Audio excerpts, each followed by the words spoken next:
I mean, the chairperson. Crazy. People just okay.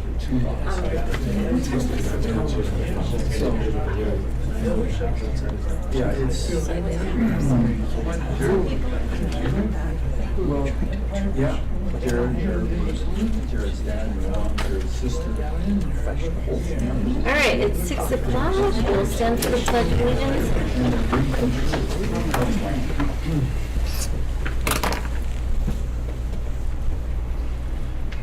To the flag of the United States of America, and to the republic for which it stands, one nation, under God, indivisible, with liberty and justice for all.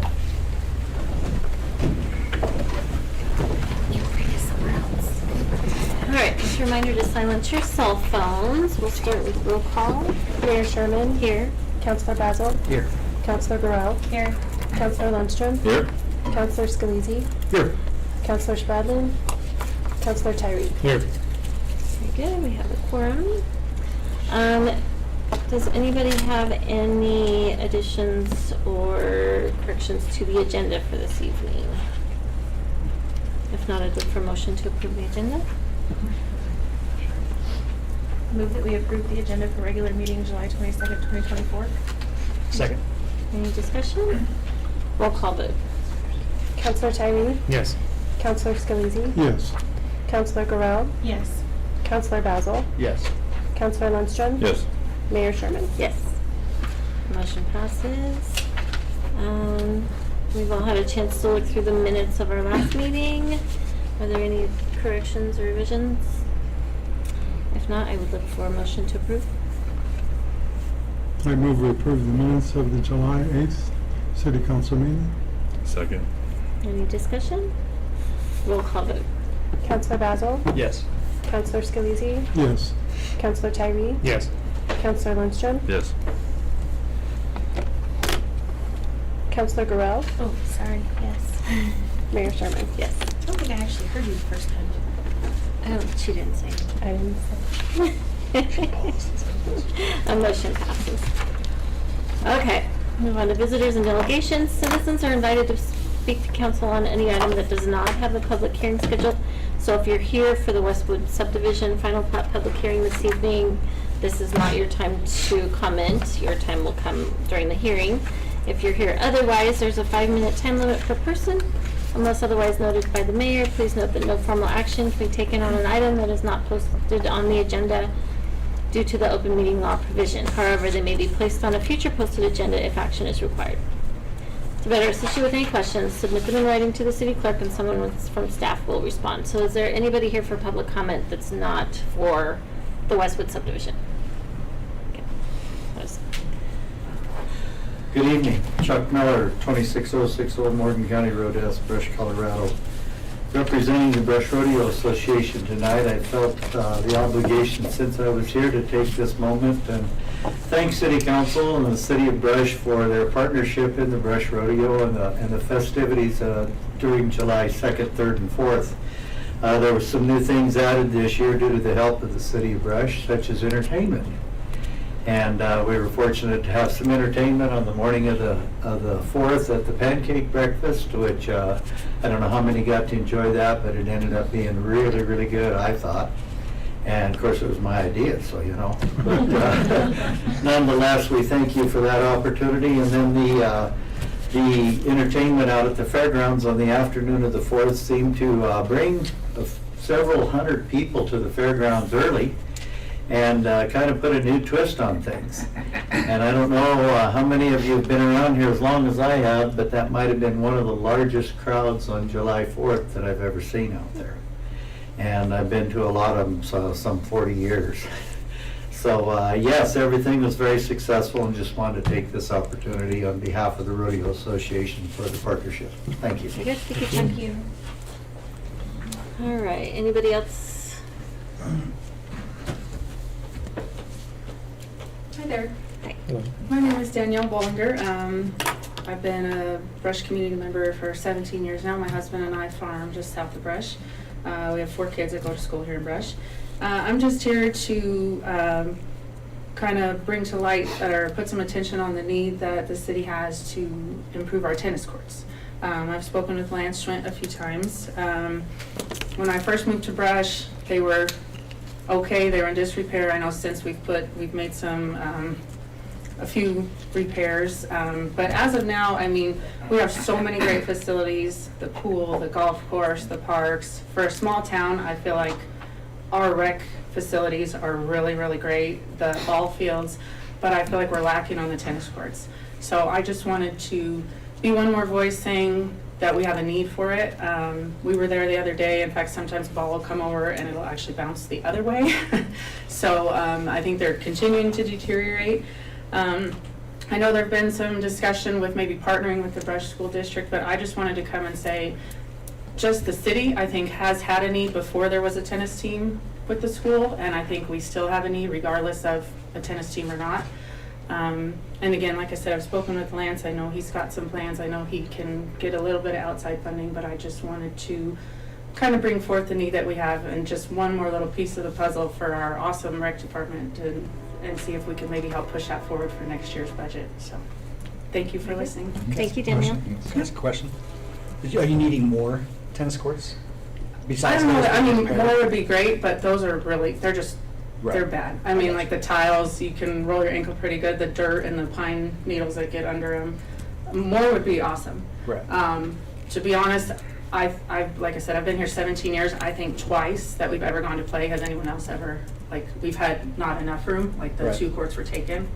And one time we went on an afternoon when the tennis team had just come to fruition and I didn't realize they were practicing, in the afternoon. So, more would be awesome, but just functioning ones would be great.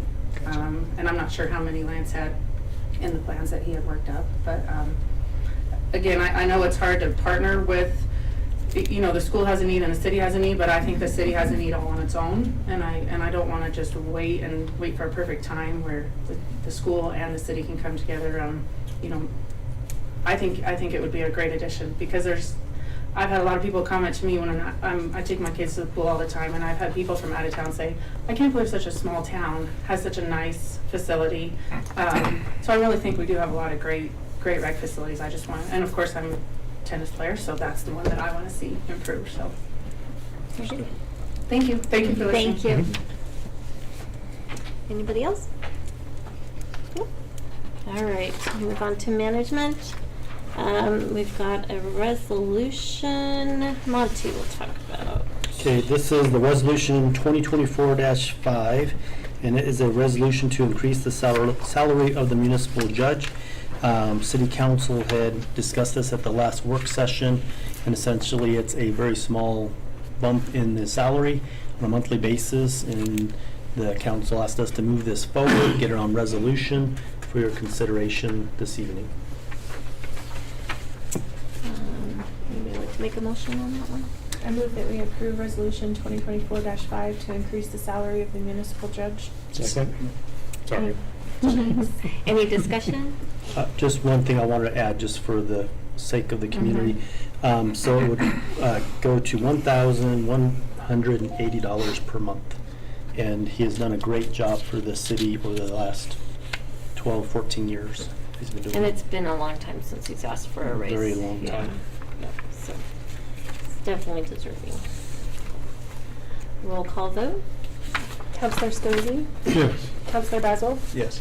Counselor Guerrero? Yes. Counselor Lundstrom? Yes. Counselor Tyerby? Yes. Mayor Sherman? Yes. All right, that motion passes. The next resolution, 2024-6. Okay, resolution number 2024-6. This is a resolution of the Brush City Council to appoint a substitute municipal judge. We've never had a substitute municipal judge before.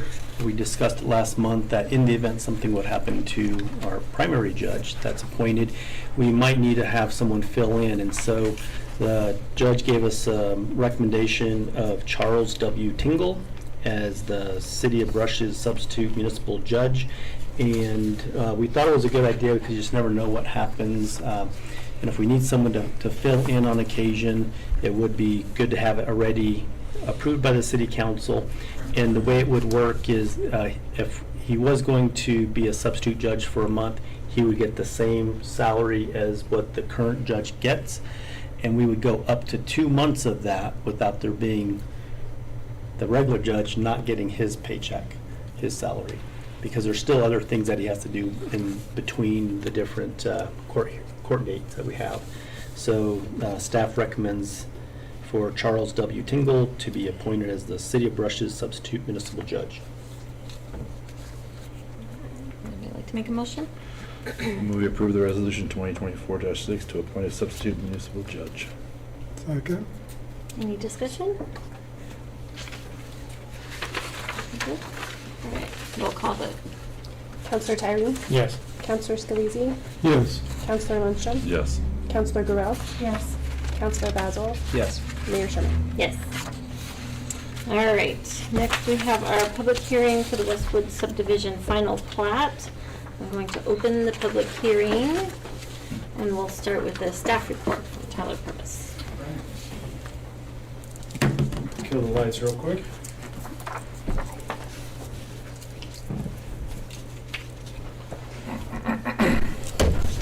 All right, well, good evening, Madam Mayor, City Council. Good to be here once again tonight. So as it was just stated, this is the Westwood Brush LLC applying for a final subdivision plat for Westwood Village Major Subdivision, which is a proposal to subdivide a 52.65 acre parcel into 246 residential lots. The property is in the northeast corner of County Road 26 and 34.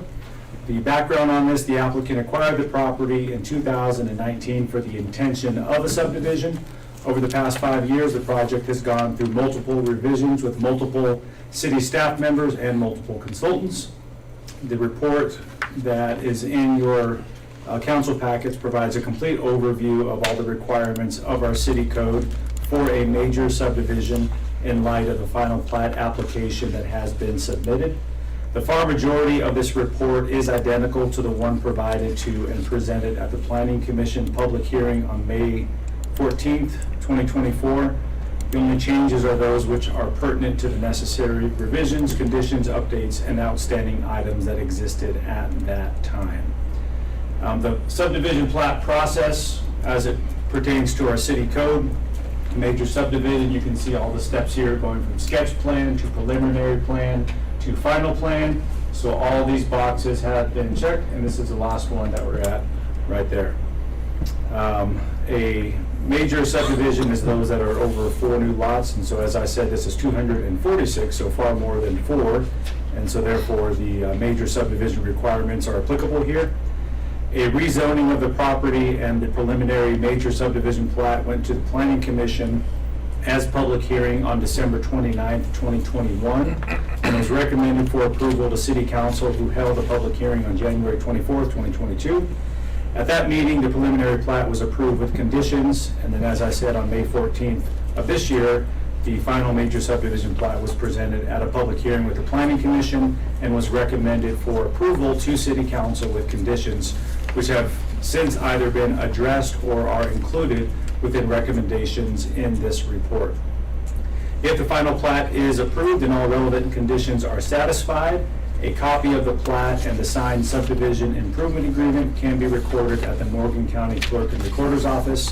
After the documents are recorded, any lots created by the subdivision can then be sold and transferred to a new landowner. Public notifications, all necessary public notifications have been met for this hearing. We posted it both in the Brush News Tribune and the Fort Morgan Times. We have those posted on site there, those pictures in the upper left corner, and then all the mailings went out to quite a few property owners within 300 feet of this property. So the proposal overall is a 5-phase development of the property as shown up here on the screen, as well as the civil engineering plans. Phase 1 is the extension of Yellowstone Avenue South to access Highway 34. There's 48 residential lots, 2 tracks, 1 dedicated for stormwater and 1 that's proposed to serve dually as stormwater retention, an open space, and 4 outlots that will serve as entryway open space. For clarity, I'll use the word outlot quite a few times and probably in discussion as well. So an outlot is essentially a parcel of ground that does not conform to the requirements of a typical lot and is not typically intended to be developed and used as such. So smaller pieces of land that serve purposes other than just your general development.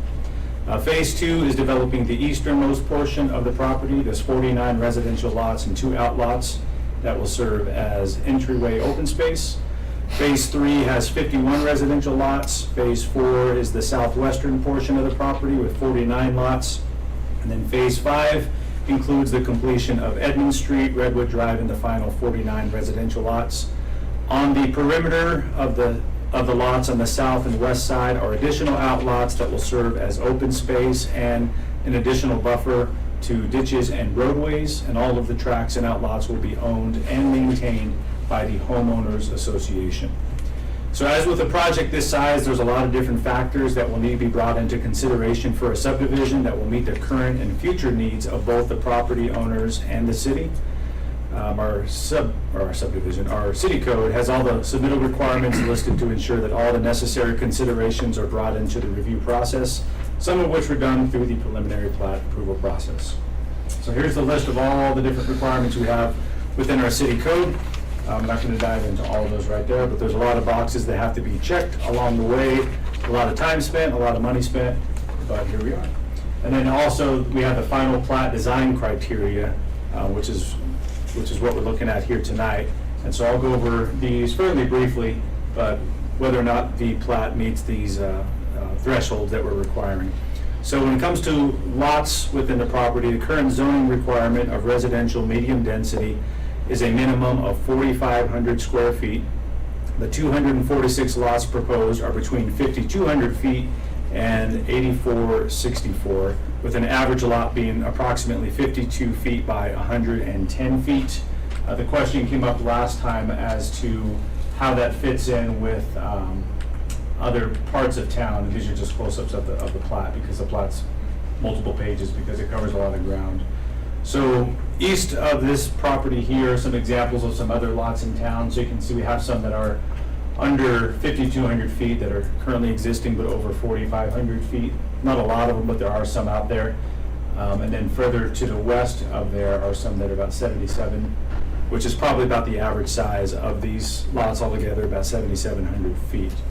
Overall, the lots, although they vary in size, they do meet the necessary requirements that our code demands.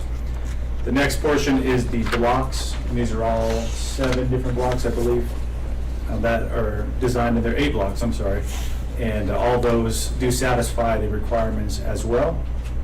Monuments and markers are essentially just where all the placements are for the boundaries, and so that satisfies the requirements of our code as well. Easements, there's a 14-foot postal and utility easement along the front side of all the properties, and a 15 utility and drainage easement on the back side of the northern lots in Block 1. Behind the southern lots along Highway 34 is a just over 24-foot ditch, utility, and landscape easement, which is adjacent to a 40-foot ditch easement. So here, and then here. So we got these different ones, but these are the easements right there. So Highway 34 is right along here. The existing ditch is right in here. So the easement essentially just gives a proper placement for all those. And then on the western lot, similar there, so it goes all the way here to 26, and then there's an easement that runs along here. Within that is the private lateral ditch that runs that way, but also creates a buffer along the back side of those properties as well. And then within this last one, this isn't an easement, but a right-of-way dedication there for the roadway underneath all that. So all the proper easements are in place for all the necessary utilities and roads and everything that's currently there.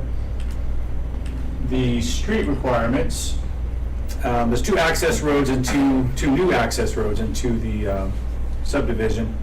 Yellowstone coming up off of 34, connecting with the existing Yellowstone, and Mesa Verde. Both of those have a 60-foot right-of-way width dedicated to the city. The rest of the roads within the subdivision have a 52-foot right-of-way. As a comparison, within the existing Phase 2 Westwood addition to the north, where you have Yosemite, Yellowstone, and Carlsbad, All those have a 50-foot right-of-way. And then Edmonds along here is currently a 60-foot right-of-way.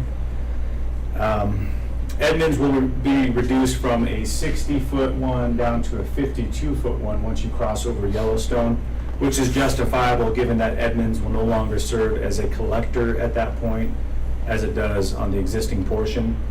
Our code does reference the street development standards, which was last revised in 2004, and these are the kind of the cut sheets or the references there that we've passed out before.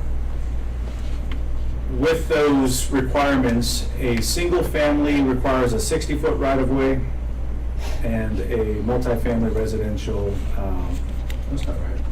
Yeah, it is, I'm sorry, I'm mixing it up with this one. So yeah, 60-foot right-of-way for single family and multifamily residential. However, it also states that the pavement is to be 36 feet in width in single family and 40-foot width in multifamily, which gives 12 feet on each side for curb, gutter, and sidewalk.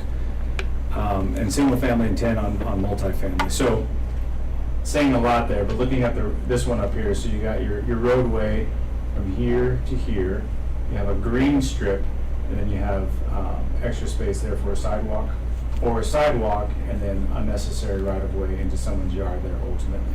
So that's for single family. Multifamily, wider, but same concept. You got your green strip and then your sidewalk right there. So the green strip, that's in our standards. We haven't been following those for a long time, and it's not something that we're too attracted to because it requires a lot of additional maintenance from the city to be able to take care of that. And so unless that green strip is being done between the curb and sidewalk, there's more than enough space to work with.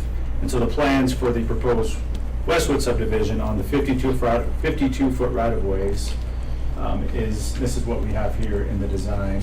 So 52-foot right-of-way there, it's a 36-foot pavement width, and then a little over 38-foot flow line to flow line, so essentially the gutter there. And then on the 60-foot right-of-ways is 44 feet wide and then 46 gutter to gutter. And there are rollover curbs, which our Public Works Director does not have a problem with. We have a couple of spots in town with existing rollaway curbs over there off of Applewood on those cul-de-sacs, have rollover curbs there. And then there's an attached 5-foot sidewalk as well, which meets the ADA requirements. So overall, when it comes to roadways, the plat does satisfy those requirements. Into sidewalks and trails, just as we just talked about, sidewalks will be 5 feet, which meets ADA requirements. There is also a meandering sidewalk through the tracks to serve as a walking trail through the subdivision, which will be 6 feet wide. So down here in the southwest corner, Redwood Drive coming up through here, and then splitting into Yellowstone and then going north as well. Natural features, those are good. There's no aspects that are relevant for that portion of it. You guys remember that failed last time at the Planning Commission? Storm drainage, the city's third-party consultant, Western Engineering Consultants, has reviewed the design in accordance with the necessary local and state requirements, and with some minor changes at the time of construction, has approved the plans. So that satisfies that. Our water requirements, the property was annexed in the city back in the late 1970s, and at that time, all water rights were assigned to the city, to which the city in response obligated itself to provide water delivery services to the property. The water system design has been reviewed and approved by Western Engineering Consultants, so therefore the plat satisfies these requirements. Fire protection, all the hydrants are no more than 600 feet apart. No further changes are required. This has been reviewed and approved by our fire chief. The plat satisfies the requirements of fire protection. Sanitary sewer, the system has also been designed in accordance with our standards and reviewed by Western Engineering. The elevations for gravity flow are inadequate for the entire subdivision, so therefore there will be a lift station located on the northwest corner of Tract 5, so right over here is where the lift station will be, to move things up so it can move it out. The utilities, as I mentioned earlier in the easement section, there are adequate easements for utilities located throughout the subdivision. The subdivision will have gas and electric, In accordance with our franchise agreement with Xcel Energy, all electric lines will be buried. Electric capacity within the existing system is still being determined by Xcel, and the applicant is proposing adding solar voltaic to each home as a means to alleviate the demand on the system. The developer will continue to work with Xcel on any infrastructure changes, which is outside the needed requirements for the subdivision plat approval. It'll just be a condition there where all that's going to have to be squared away with Xcel before things get rolling. The plat does satisfy these requirements. So in addition to all those previous items, a few comments from staff as well. So the soil, a geotech engineering report was completed back on March 6, 2020. Soil tests were collected at 22 locations throughout the property to depths of 10 to 15 feet. General considerations were given for on-site structure construction, below-grade areas, surface drainage, slab and pavement design and construction, and detention pond and drainage, but nothing of significant concern that would prohibit the development of any portion of the property. So in other words, it gave recommendations and guidance. When you start moving dirt and start going deep, do these steps. And so if construction goes forward on the property, our building department will be providing the oversight and necessary direction on the steps that need to be completed in doing so. Traffic and flow. A traffic impact study was completed on August 7th, 2023 for the project. Some highlights of the conclusion were that all 8 of the intersections affected most are expected to have satisfactory levels of service, which is the delay someone is expected to wait at an intersection over the next 25 years. Based on the existing speed limit, auxiliary lanes or deceleration lanes will be needed at County Road 26 for eastbound left turns, Yellowstone for eastbound left turns, and Harvard eastbound left turns and westbound right turns. As Highway 34 is CDOT's right-of-way, any improvements within that right-of-way are determined by CDOT. Any improvements would be at the expense of the developer. Discussions have taken place where CDOT will give allowance for a reduction of the speed limit from 45 if a portion of Highway 34 is redesigned to warrant the reduction. If a design is approved by CDOT and supported by the city, then there would be the elimination of the needed auxiliary lanes. Access permits are required by CDOT for the intersections of Highway 34 at Yellowstone and County Road 26, and ditch crossing agreements will be required for accesses at 34 and Yellowstone, as well as Mesa Verde and County Road 26. So this is the latest proposal that was submitted to CDOT for the 44 section of road that they have within their right-of-way. So essentially a left center turn lane would be in place there. The existing shoulder that we see out there would be reduced to accommodate for the 36 feet widths necessary for these 3 lanes. So that's currently in CDOT's court right now, so we're waiting to hear back from them on that. For open space, essentially residential development, our code states that the dedication requirements is 15% of the total platted area, and the total platted area is just over 61 acres, which requires 9.16 acres of dedicated open space. So all the green on here is all the calculated open space area. The blue is just the tracks where there's going to be solely stormwater retention. So this is a breakdown of the total acreage. So 8.7 is the total amount dedicated versus the 9.16 required. This came up at the last planning commission meeting, so they kind of give guidance for us to talk and work this out with the developer. And so what we had talked about with the developer through this whole process is walkability is important to the city of Brush. Connectivity is important to the city of Brush as well. I made reference earlier to the meandering sidewalk that was going to be through the whole subdivision. So the initial proposal was that just to be a standard 5-foot wide one. Our current walking path that we have on the west side of town that connects over there off of Hospital Road and then east or westward from there, what I did, I didn't bring my tape measure with me, but my wife and I walk that often, so I decided to see how wide it was. So I'm 6'2", so I laid down, put my heels, and laid across, and the sidewalk came up to almost the top of my head. So I said the sidewalk's 6 feet wide. And Very so, official. yeah, very official. So determined that a 6 foot wide for as far as passes and stuff like that, bikes and people walking would be adequate. And so them increasing the sidewalk from 5 feet to 6 feet. Phasing, I mentioned that earlier, done in 5 different phases, and each has adequate access and circulation which is necessary. So the timing on each phase is unknown, as the development of each phase will be contingent upon obtaining home builders, which is often influenced by market needs and conditions. So in other words, I don't know when all 5 of these will ultimately play out, which does dovetail into our subdivision improvement agreement. So this has gone through roughly 9 revisions, but the current terms are to the satisfaction of both the applicant and city staff. Within the SIA are the terms of public improvements, maintenance of improvements, open space, construction standards, warranty, performance, security, miscellaneous terms, and incentives. And those incentives are $200,000 of the ARPA funds that we dedicated a number of years ago for the project, so us being true to that, upon the completion and acceptance of all water and sewer lines and associated infrastructure, as well as $15,000 reimbursement upon the completion and acceptance of all drainage improvements and related infrastructure. And then the owner will be allowed a reduction by 50% of the 2021 water plant investment fee basis of $39.10 for the first 25 residential units. So that would cut that down to just $19.55 for those first 25 units for their plant investment fee for water. And then the next 25 residential units will be 50% of the prevailing rates at the time of purchase.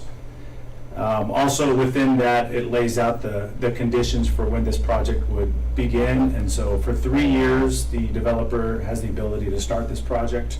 Once those 3 years are complete, if nothing does go forward, and the agreement is no longer valid.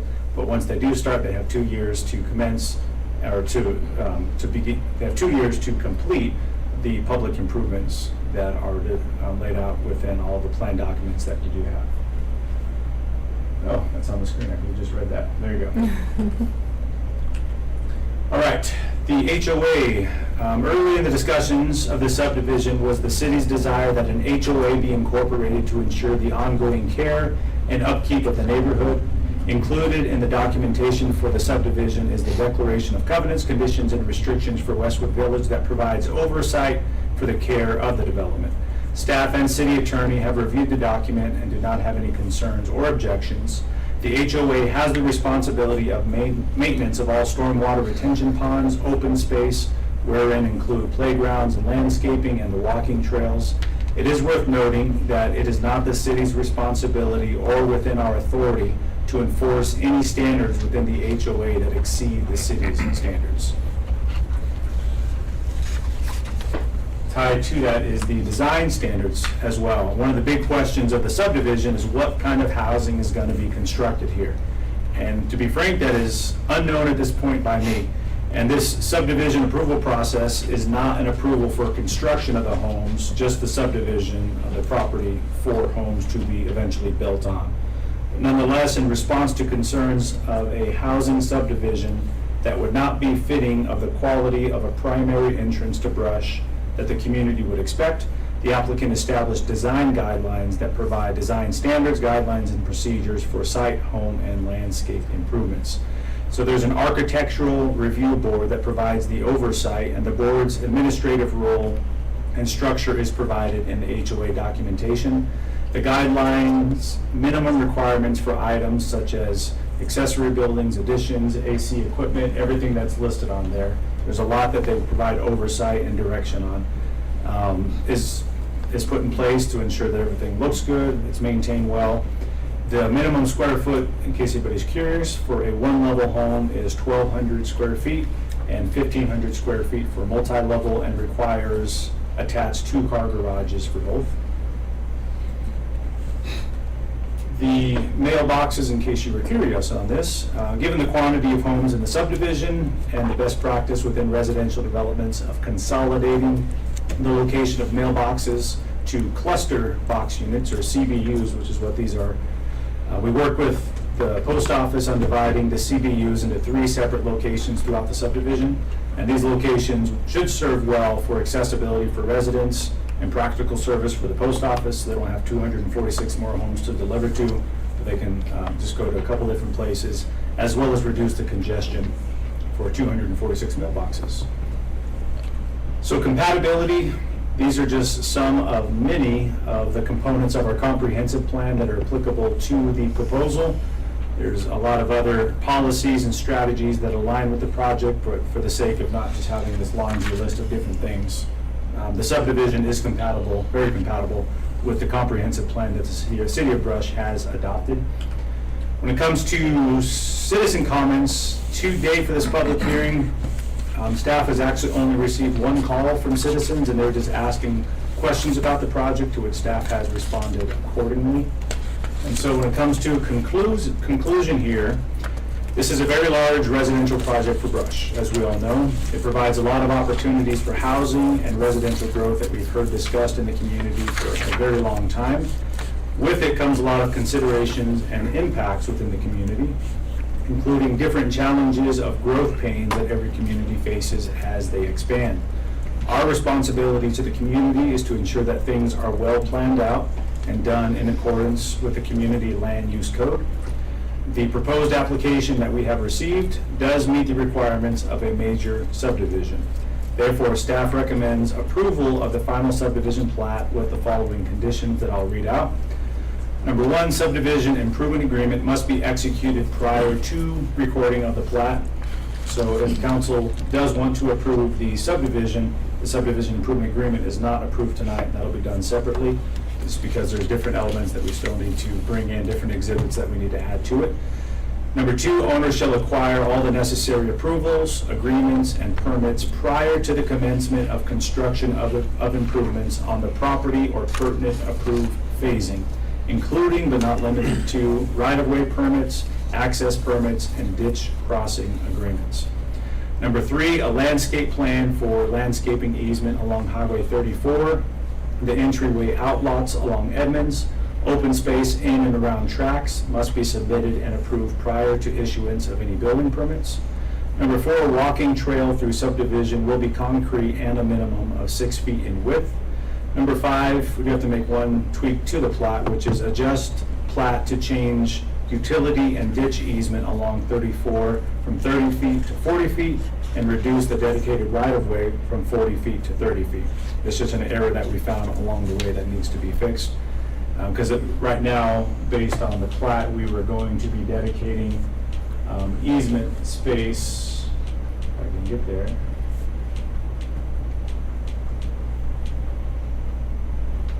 Down here at the bottom as an example. That's a bad example. Right now, down here. So the bottom one, 40 feet right-of-way dedicated. There'd be 10 feet being dedicated for the right-of-way, which would consume the existing ditch. And so unless that ditch was ever going to be relocated or piped or something, that's completely irrelevant. So we went ahead and moved that down to the south side of that ditch. And then the last two are any entryway signage must be done in accordance with signage standards in the City of Brush code. And then last one is that funds will need to be secured for the maintenance of open space and stormwater until the subdivision is built out and sufficient funding is in place through HOA fees. That's written in the subdivision improvement agreement, but we put it in there as well, simply for the concern of if the ponds are being developed, being constructed, but the property itself hasn't had the home construction and therefore the HOA fees coming in to maintain it, there needs to be a pot of money that can still maintain those over the course of time. So those are the 8 goals, and is there any questions? 7. There we go. 7, sorry, not 8. Any questions? Tyler, was the walking path that meanders through when it goes up to the northeast corner by Yellowstone, does the sidewalk, if you will, back one, that little, yeah, right there, does a sidewalk, was there ever discussion about connecting that up towards the school? There was discussion about that. There was no agreement on our side prior to this meeting overall. I was trying to figure out the kids walking on the sidewalks. It's one less street crossing for the kids, and it seems like there'd be a lot of kids at the middle school? Elementary school. Elementary. Elementary school that would walk. So I didn't know if that was something we should include is connectivity to the school. Is that council's discretion? It seems like it kind of Makes sense. does. I mean, where does it come out? So right now, the existing walking trail goes here to this sidewalk, and then goes out here to this sidewalk, and of course, there's a sidewalk on the north side. So So this where is sidewalk, this? I believe in the plans, comes around here, and then stops right there. But it may just be right here in the corner as well, where it ends. And then across the street, we have Yellowstone, that existing sidewalk at this point. So I can see it, will it ever, 'cause it just kind of runs into Beaver Valley, just kind of their open space right there, doesn't it? Yeah, we have Watchers Park here, disc Yeah. golf, and there's I don't think it starts here, but there's a pathway that goes up here and turns that red gravel in. Yeah, seems like it'd be easy to connect that. Is there sidewalks that run all the way along Edmund Street to Glacier? Yes. So Edmonds to Glacier is a direct route to the school, and it has sidewalks. Yep. And there's usually crossing guards right there on Glacier. Which would also create minimal crossings. Well, I guess it would be more minimal if they did only cross Edmonds, but, you know, can't do everything. Is there a plan to meet the open space requirement? So we have the ability, city overall has the ability to offset that in different ways, and our code talks about that they can come up with alternative solutions, fees essentially, or dollars in lieu of that, or just dedicated open space itself. So there's a lot of flexibility for staff to work things out with them, which is kind of what we talked about overall with expanding. Because we talked about a few different ideas and options, and we went back and forth with the developer on that. And so we just came up with, widening the pathway at this stage of things. Just out of curiosity, if there's like a park put in for kids, whose responsibility is that? For maintenance, No, just to put it in. the The HOA. developer, the HOA, yeah. Okay, They'd I was be just the wondering, I owners and- couldn't remember. Yeah. Owners and maintenance would be their responsibility. So that'd be the only park in town that would be not the city's responsibility to maintain, and playground equipment too. I find it interesting that in this late in the ballgame, we don't know what type of housing is going to be in there. And I know it's the plat we're approving, but once the final plat is approved, any lots can be created by the subdivision and then be sold and transferred to a new landowner. What's to keep that new landowner from putting anything that he or she wants in there?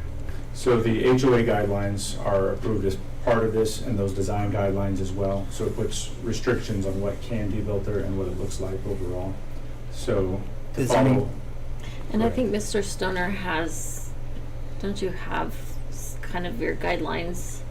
Maybe we'll hear more about that in his report. Is there any state, I think, correct me if I'm wrong, is there a state law that says a certain percentage of homes have to be bought and sold in order for an HOA to kick in? That I'm not sure. Might be something you want to look at. There could be language about that within the HOA itself as well. Okay. But yeah, I'm sure the developer, or the applicant, developer, one and the same, when it comes time for them to answer, or whenever you want them to. And also the minimum required for a single family or a single story home is 1,200 and 1,500 square feet for a multi-level home.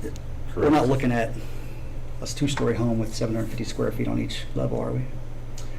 What I'm hoping is that we don't have a Jennifer Circle repeat or a middle of Eaton Street repeat where it looks like we've put catalog homes, Sears catalog homes, along 34, welcoming people to Brush. I'm just, my other concern is, and again, I know we're not talking about housing, but who are we trying to attract here to Brush?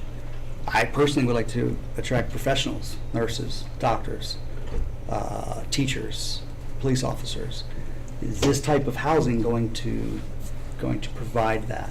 So I'll provide the staff response, and then I'll let the applicant provide their response as well. Okay. So this meets all the necessary thresholds we have for the subdivision. All the minimum lot size requirements are there. And in addition to that, the design standards that you're talking about were also incorporated and in place to ensure that they're not just boxes and cookie cutters along there. There has to be variation of houses from one next to the other. For example, you can't have the same style of home next to one another or across from one another within a certain proximity. And then the sides of the home have to have breaks on the side as well, so it's not just a box. In addition to that, setback requirements, landscaping requirement, they're all required to have entryway, porches. They're all listed out in those design standards as well, to hopefully addressing those.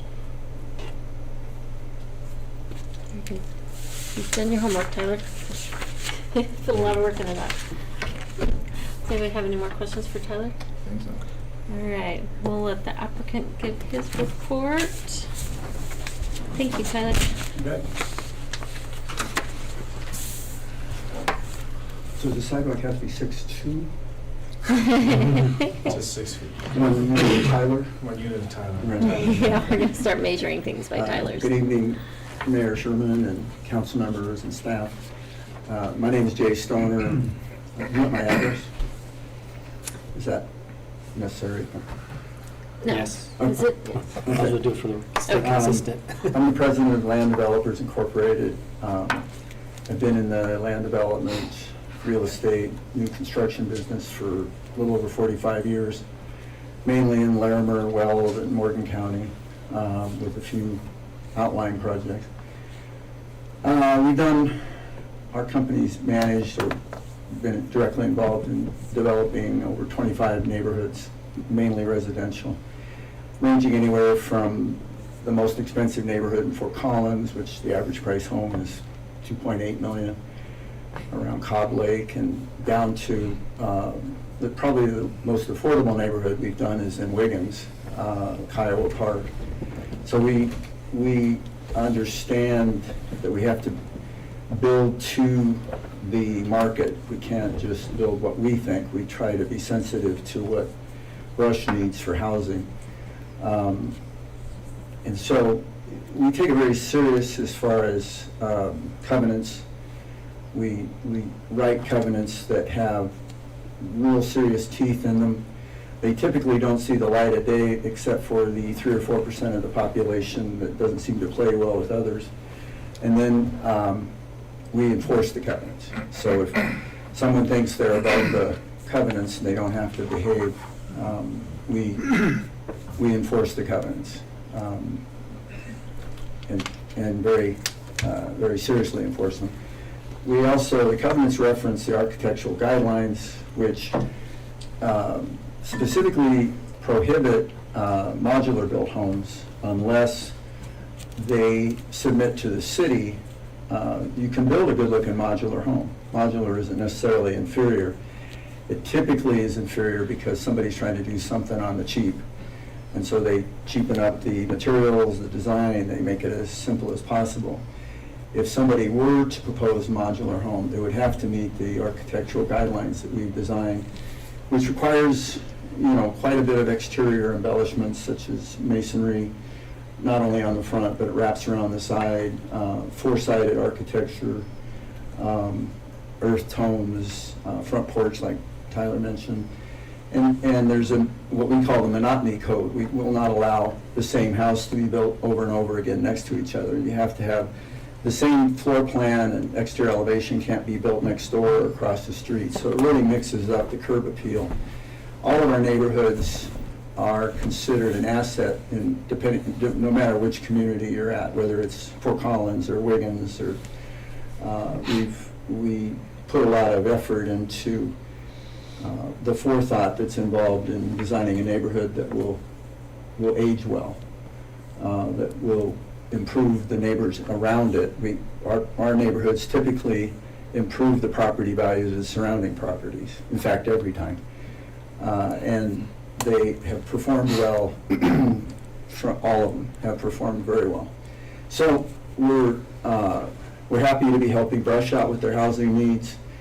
And we look forward, Tyler's been great to work with, and the staff.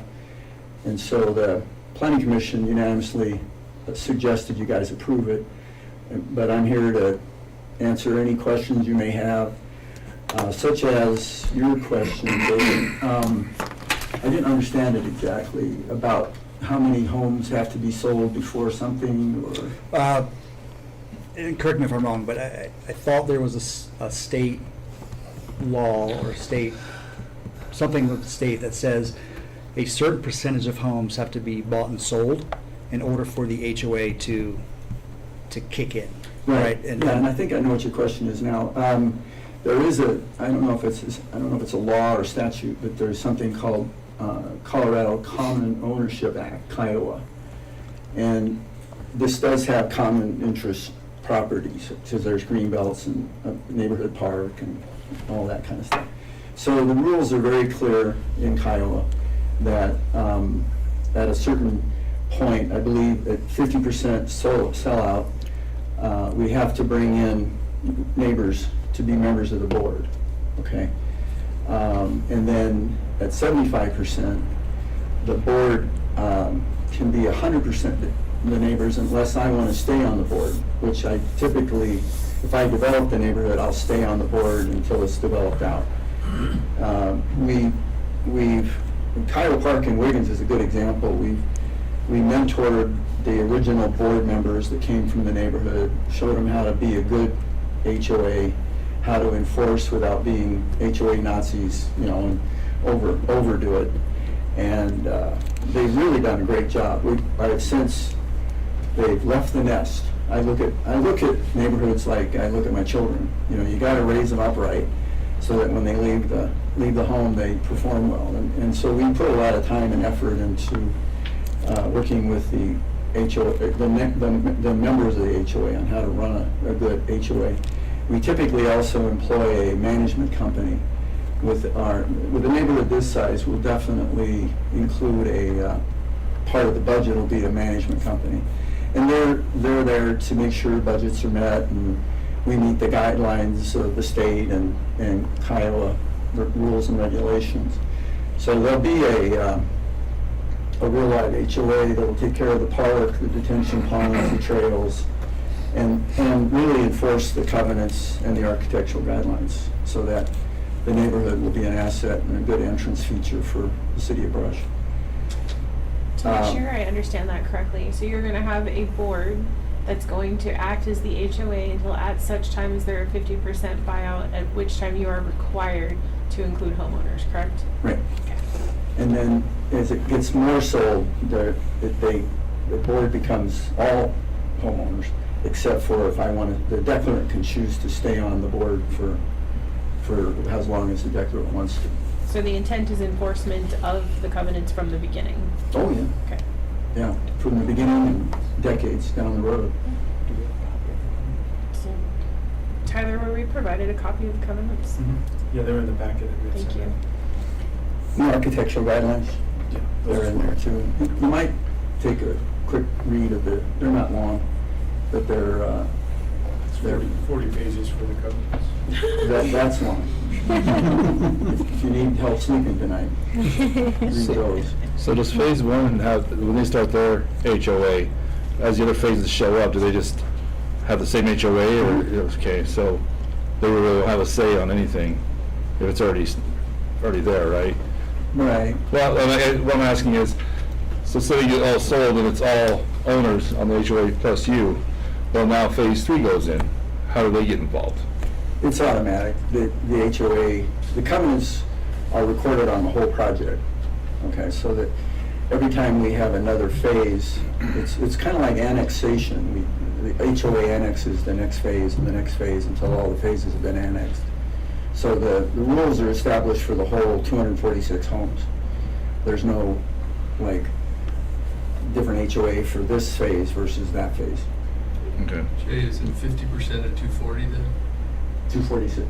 No, but the homeowners are required to be there on the board when it's 50% of 240. Correct. Which I think is what you asked. Right. Is that what you're asking? Yeah. Oh, okay, I'm sorry, I didn't get it. Okay. Any other questions I can answer? I've got one. This has been in the works for a while. Do you have a time frame that you're looking to meet as far as when phase 1 starts? Well, it's a market-driven business, okay? And when interest rates went from 3 to 7, the market died, pretty much. And other than the big nationals who brought down the interest rates and just built it in the price of the home. But we're hoping, we're farming it right now. Local guy, Brad Mortensen's growing corn on it to keep it clean, and he'll be done this summer.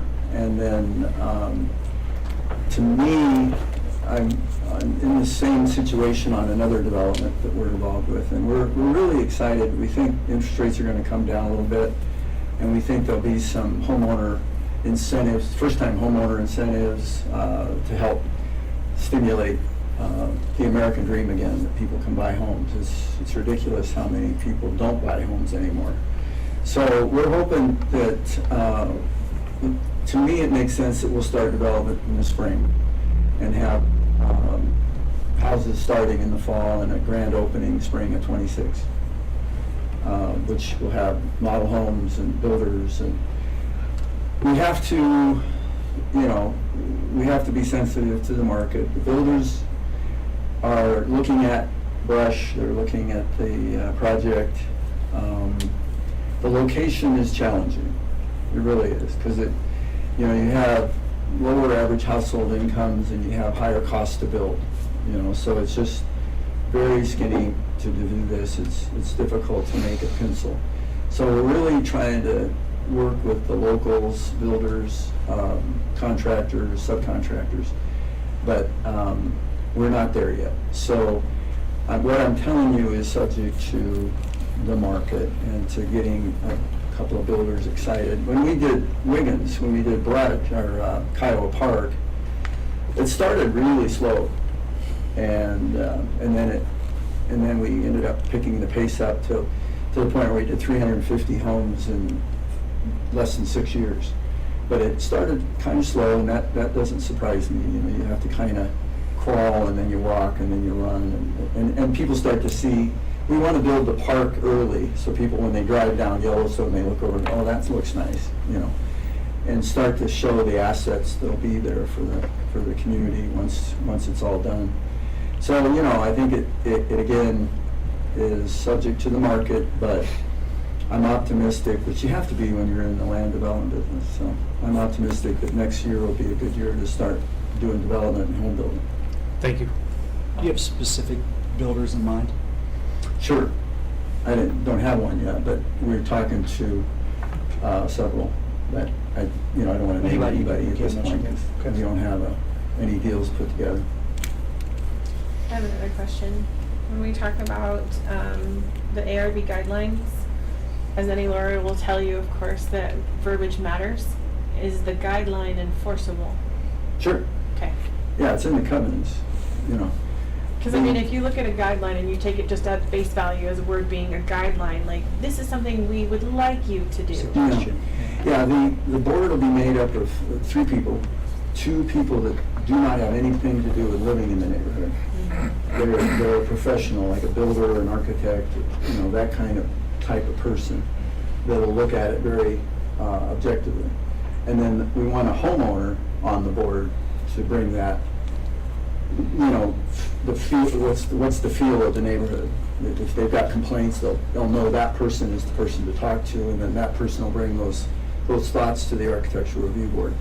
But it'll be a very professional board. These guidelines are impressive, truly. Oh, good. So thank you for that. Sure. Well, I like to always bring it to your attention that when we get going, we have way more invested in this, so we don't want to, pardon my French, poop in our own nest. We want to build a nice first phase and then have it be even a nicer second phase, and we kind of grow from there. We don't want to just throw something up and, then we got to live with that. Mm-hmm. So we're going to be real picky early and often. I don't have any more questions. All right, thank you, Mr. Okay. Stoner. Thank you. All right, so I will open it up to public testimony. Members of the public have the opportunity to make statements either in support or in opposition of the application. Anyone addressing council must first come to the podium and state your name and address before making your comments. Each party giving testimony will be given one opportunity to speak and must direct all questions regarding the application to the mayor. Do we have anyone that wants to make a public comment on this, for this hearing? Sherry Annan, 305 Glacier Avenue. I spoke in front of the other board before, and I'll just say the same thing. I had some reservations initially until they spoke, and I went to that, and I think they've answered all the same things that I had concerns about before. Are there going to be a bunch of apartments? Are they going to be random things? Are there going to be cracker boxes or whatever? Somebody said the same kind of thing, because I live near there, 2 houses in on a glacier from where that's going to be. And so I felt like they reassured us. And then the other thing is that as far as the HOA is, I have a rental in Greeley that has an HOA, and it's for a person who owns a rental, it's a lifesaver, and also for the people that are in it. And the houses are well maintained. I mean, you leave your trash can out longer than you're supposed to. I get a little notice that my tenant did that, and so I don't know if there'll be rentals in this or not. But same thing is whether it's your own or a rental house that they do. They're very organized, and I mean, everything has to go through. If you do anything to the home, it has to go through that board, and they make sure it has certain colors and certain this and certain that, and approving anything that you do. And so I think this man obviously has had a lot of experience with this since he's done so many. So I feel like I came initially to that other meeting with, I'm not so sure, and then feeling like, no, these are going to be nice homes, because I agree with your thing too. That was my first thing, was I thought we've got 2 places that are not very good, and I don't want another one of that near me, for one thing, but also, like you said, it's right at the entry to Brush, and I think this is a whole nother level of quality, I guess, and rules or whatever to guide it. So I'm in favor of it now. Very good, thank you, Sherry. Thank you, Sherry. Sherry, thank you about Greeley Community Management. Dave and I did a development in Greeley, and Greeley Community Management. Public comment period? Oh, I'm sorry, I was just addressing it. We are working with Greeley Community Management. Okay. Thank That's you. the one that my rental is the same one. Okay, perfect. So that's a good sign. All right, anybody else for public comment?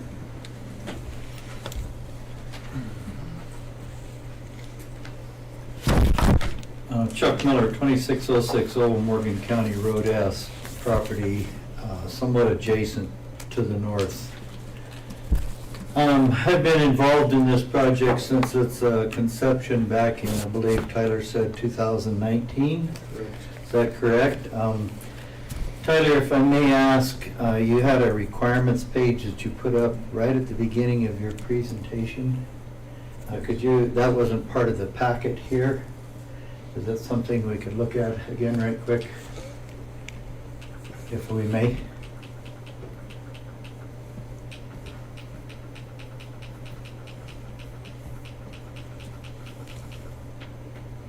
That one or that one? It's just a requirements page that you had. Oh. No, a little further. This is the first one. Must be that.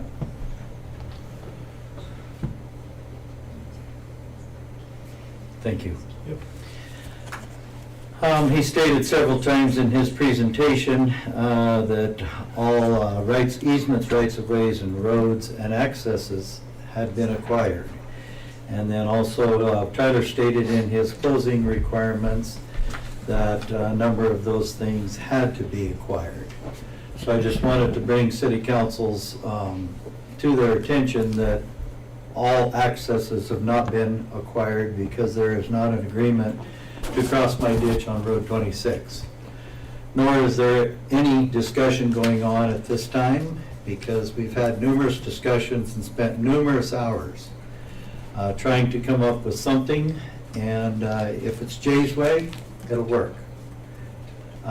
Things he's presented to me, I have no input on, and no future authority whatsoever. So that's the reason we do not have an access across Road 26 at this time. There seems to be a lot of talk, both in the previous public hearing and this hearing, about HOAs. How many current HOAs do we have active in the town of Brush? As far as I know, none. Excuse me? 0, as far as I know. There's 2 that are on paper, but neither are active. I believe there's one active one, and that would be the complex over there on Howe. I thought there was one across the street from the grocery store too. Those little. I'm pretty The sure condos. Howe is an Right. active Mhm. HOA for senior living. There's Mhm. requirements to be in that Yeah. living area. And there's also an active HOA at all the Balderson properties that were built have active HOAs. So they're all apartment complex units, and I believe there's 3 of them. Which would be one of the ones across from Fresh Foods. Is that a Well- Balderson one? That is a Balderson build, the Howell Yeah. is a Balderson build. Their access is off Edmund Street. Mhm. Yeah. Yeah. So, the point being why I asked that is HOAs have been a thing of the past and always a requirement over the time of developments, but none of them seem to fly real well, as we all know. Those are active and they are working well, but they're very small. We're talking about, 12, 14 units approximately is all. I think we're all aware that when an HOA lacks its funding, and when it basically comes defunct, it limits city to their authority. When you have properties that have a lack of HOA, which we're required to have HOAs, and you're approved with HOAs, then you have no ability to enforce the violations because there's not an HOA to enforce the violations on. So I think we have that exact situation to the neighboring property, to this property to the north, where you have a development in phases that has never had an HOA, and you have major problems in that development. In the preliminary hearing, Jay was asked about some things at the Wiggins development, which we all understand. There are some problems at the Wiggins development that he keeps talking about. And if you recall, he responded that it was the city of Wiggins' fault. And I felt that to be very concerning because when he talks, it's pretty much how he lays everything out, how he raises his children to run these HOAs, and how they do a great job, but then it's the city's fault in Wiggins for the problems that they're having right now. So I find that very concerning. The requirements for access are being talked about because that property was purchased with accesses. And Mr. Stoner has decided that he would like additional accesses, such as across my ditch, but he has yet to offer me any compensation for an access. He's offered to pay for what needs to be done, providing it's done his way, but he's never offered to purchase an access across my right-of-way. And we find in Brush, Colorado today, with everything that's going on with broadband, internet, and things of that nature, we have a lot of out-of-towns in this town walking over people that own property, such as my property. When a boring company comes in and bores on my property instead of the property and the easement they're supposed to be in, just because it was easier. And they had full intentions to bore it in one day and cover it up to the point that you couldn't tell that the bore was on my property. And I was just very fortunate to have to go home to take care of something and find people on my property doing boring. And it's just becoming very concerning how the out-of-town people are coming into our town, walking over it, and we have many, many, many issues that we're dealing with today, and I don't need to explain them to you because you've heard all about them. But I've become very firm and very vocal. I've lived here all my life. I'm a lifelong resident. Brush, Colorado is home. it is home. And I'm very passionate about this town. I've built my life here, I've raised my family here. And all I want to do is protect and make better what I have. And the shit that's built to the south of me has done nothing but degrade my property. And it's time for me to stand up and be firm. If people want to come into this town and build in this town, then get vested and become part of this community. Don't be like these broadband companies that are coming in on government funding and walking over everybody and they're going to be gone. Don't be like the developer that's developed the property to the south of me that hasn't ever resided in the town of Brush, who flat lied to me to my face at the beginning of that project and never did one thing we agreed to. And it caused me burden, and it creates a situation today for the city of Brush to have to go out and maintain a culvert that they approved in my ditch because that developer didn't come to an agreement. And thank God for Dale Kollerick to be able to carry that through. So we have many, many issues that come to play with these out-of-town developers. I guess I probably said enough. The reason he does not have the access is because there's absolutely nothing that he wants to do that makes sense. And he wants to bury a pipeline. And it absolutely doesn't make sense for that amount of money to be spent. But my biggest concern is that Jay has told me to my face that he needs to get this all in place so that he can sell this property. Now, I don't believe that he has the intentions of personally developing this property because he's told me to my face that his number one goal is to sell this property. And he stood here tonight and said that this particular property is very challenging. Well, council members and mayor, this is the number one development area in the city of Brush today. The number one development area. Because we have adopted floodplain regulations that takes the east half of Brush clear out of development. So all we can do is move west. Well, there's a reason that I bought the property that I did in 1985. Because I saw the future development in Brush. And now we have developers that are coming in telling us how we're going to operate out there and what's going to happen. And not satisfy the requests that I've made as to something we could work out for access onto Road 26. And it was a financial offer that was declined. So I'm in the middle of trying to figure out what we can do with the broadband companies that have violated and trespassed onto my property. I'm in the middle of trying to figure out what to do with Mr. Stoner and this subdivision.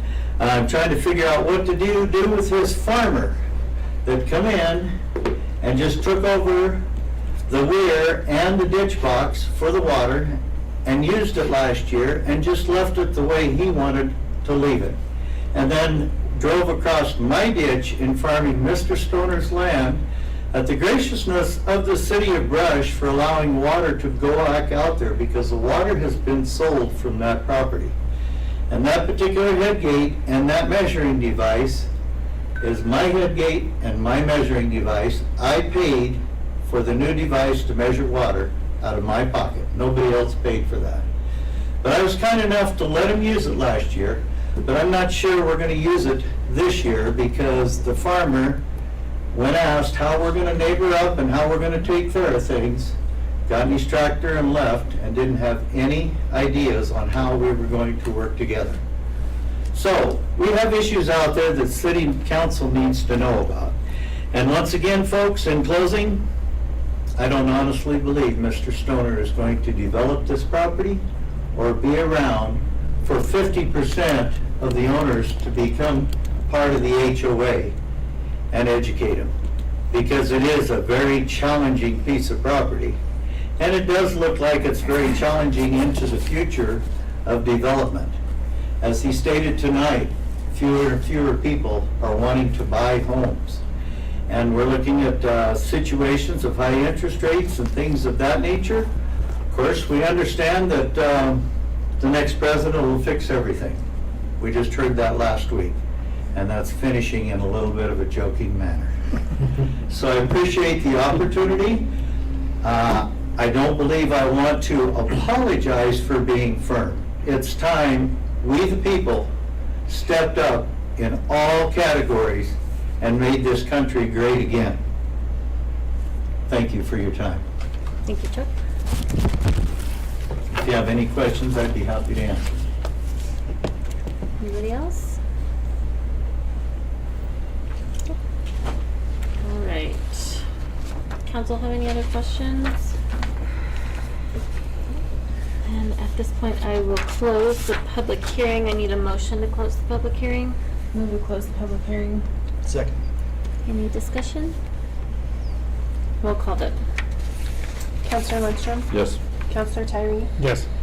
Counselor Basil? No. You're not ready to close it? Oh, I'm ready, yes, I'm ready to close it. Okay. Sorry, excuse me. Counselor Scalise? Yes. Counselor Burrell? Yes. Mayor Sherman? Yes. All right, that motion passes. The hearing is closed. So now we need a motion for the final plat application. Get a motion. Can council have further discussion? We can after we move in second, and then there's a discussion time. Right? So we have to make a motion either to approve or deny before moving into discussion? Seems backwards. A little bit. I don't make the rules. Correct, that's Robert's rules. Yeah. Thank you, Dan. So if we wanted to deny it because we want to talk more about it before we approve it, that'd be the way to go. Most likely. Or, I'm not, made a motion. I was Well, we've asking a closed it. question. yeah. Close, yeah, I mean, if you wanted to say more, ask more about it, there was a time where you could ask additional questions before we closed the public hearing. Okay. But nobody said anything. I'll go. I move that we deny the final plat for Westwood subdivision, pending Second. further discussion. Second. Okay. Discussion?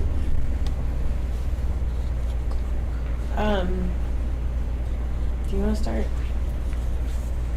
I just think there's too many unknowns. We don't have, the open space is not met.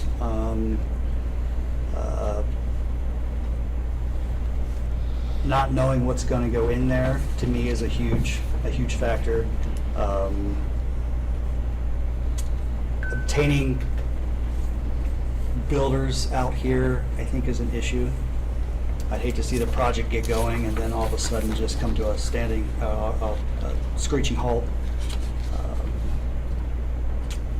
It's just too many unknowns for me to approve it and to say yes and want to stand behind it. I believe that this is our last chance to get things right.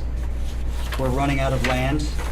Like Mr. Miller said, the east is tied up in floodplains, and it's a no for me. So we need to keep in mind, we are only voting on the plat. We're Right. not voting on the houses that are gonna go in there. We're not voting on the subdivision improvement agreement. We're not voting on, we're only voting on the plat map, which is the lot sizes, the open space, the easements, correct? Am I? Yeah. Yeah, yeah. So there is still space included in open space that we discussed at planning and zoning that was not to be included in open space. Which was that? Those small little spots at the end of the lots on Yellowstone, Carlsbad, and Glacier. I didn't, I'm allowed to chime in? Mm-hmm. So we did speak about that back at the planning and zoning meeting. I'm trying to find the one that had those on there the best. Yeah, this one here. So what we had decided was, as I understood it, was somewhat up in the air, and so from here, we eliminated those here, but we kept them there because that was the, Can you go back to the one where it's highlighted in green?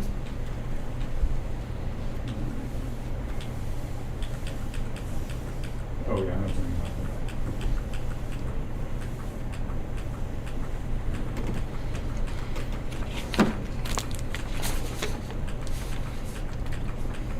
This Yeah. So there's still 3 out of 4. So there was 1, 2, 3, 4, 5, 6 over here, so we eliminated 2 of those. And that was determined because Glacier coming down is a primary road that's utilized. And so having some landscaping there was kind of a Westwood subdivision. Okay. And then over here, same concept overall, so we eliminated those middle 2. Okay. That's fair.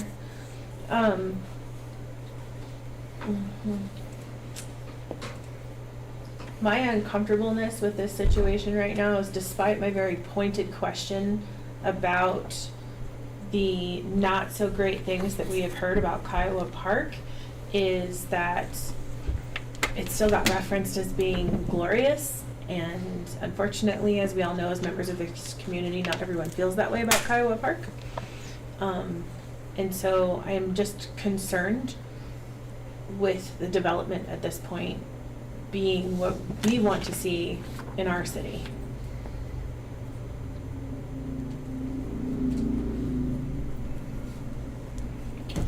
That was a great presentation. That was really great. If it's just to do the final plot, Yeah, I think beyond I- here, there's yeah. still more Yeah, there's more, that but- can be done, but just but putting we the have to final keep plot, working on yeah. that. I misunderstood first too. All our answers, our questions were answered, so, other than Mr. Miller's ditch question, but. Can I That could address be. the Kiowa Park?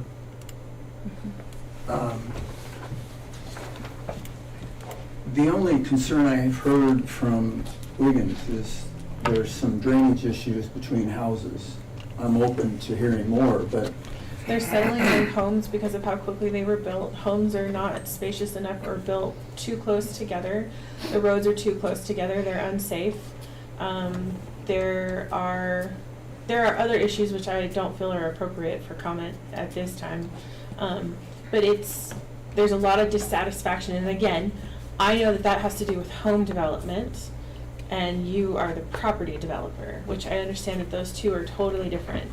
But I just don't feel like referencing something that is such a topic of contention within our community is a really great source to use when we're looking at a new development of our own. yeah, the one concern that was brought to my attention was the engineering has top of foundation elevations established. We do that with the Plat. And I have great confidence in the engineer that did your drainage and But reviewed it. when they built the houses, the city didn't have any way to enforce, they didn't require a grade certification, which is, now I think that's their new policy, but at the time the houses were built, they didn't require a grade certification. So some houses were built too low, and so the higher house drains into the lower house and created problems. That's I would one like of to the- show you how that sounds, though. That goes right to Mr. Miller's point of blaming it on the city No, I because mean- they didn't have the standards, we didn't have to adhere to them. That goes right to that point There of were saying, standards established and they weren't enforced.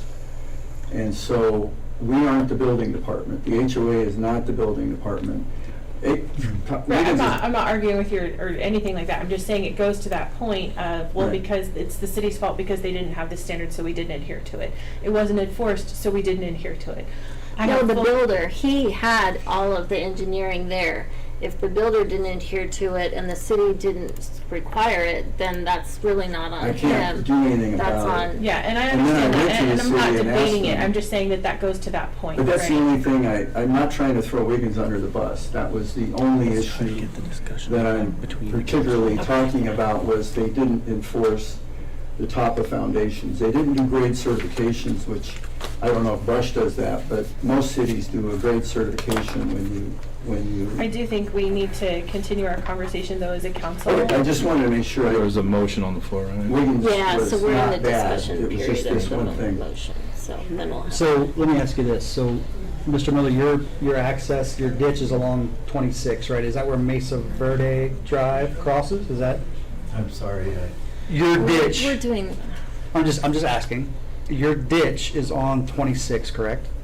My ditch is parallel to 26. Parallel 26. So how does it affect the plat? If you weren't to give access, what does it do to that? It just takes away Mesa the Verde one Drive. access. Takes out Mesa Verde Drive. It would dead end right there. So it would Yeah. only have two access points. So what does that do to the traffic control study? What does that do to all of the things that we've talked about so far that have been approved and met?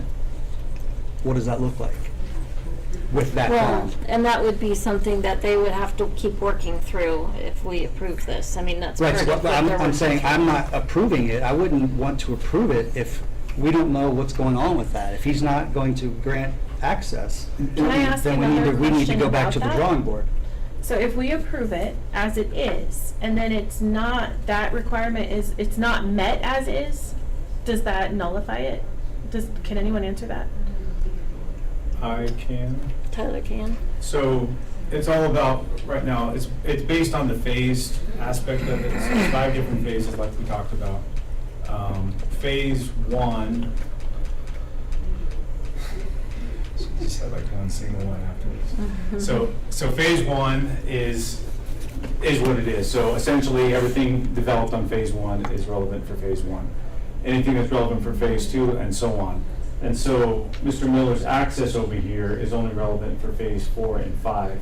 And so with the conditions as they're written out, is that phase 4 and phase 5, well, obviously phase 5 couldn't, but phase 4 could not go forward without that access agreement. So it would restrict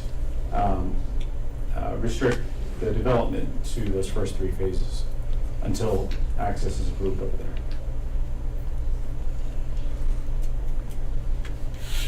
May I speak to that topic? I really don't think that you're supposed to at this point. I think it is supposed to be a conversation with a motion on the floor, no offense, amongst the council and staff. Yeah, we need to. Mayor, I think you need to get a point of clarification from possibly your legal counsel here. As to what Tyler's presenting there, that this council is approving something that other councils will have to deal with. I don't know. My concern is if we approve it as is and the agreement is not met, David is right that losing that road, it's the same conversation we've had with another entity. You lose a road, you create problems. Just because it's part of phase 4 doesn't mean it's not going to be affected by all the other homes built in 1 through 3. So I do have a concern there as well. Dan, do you have anything to say on this one? I've got a couple guesses as to what Mr. Miller's concerns are, and I think it might be wise to the council allow him probably a minute or 2 to articulate them so I'm not going down the wrong path. Okay. For Mr. Miller, you said, Dan? I believe so, and I'm sorry if I misspoke. But the gentleman who owns the ditch rights, Yes, Right. that's Mr. Miller. yeah. And I'm sorry I don't have this on video, so I'm just going by voices, and I think that's who was. Yeah.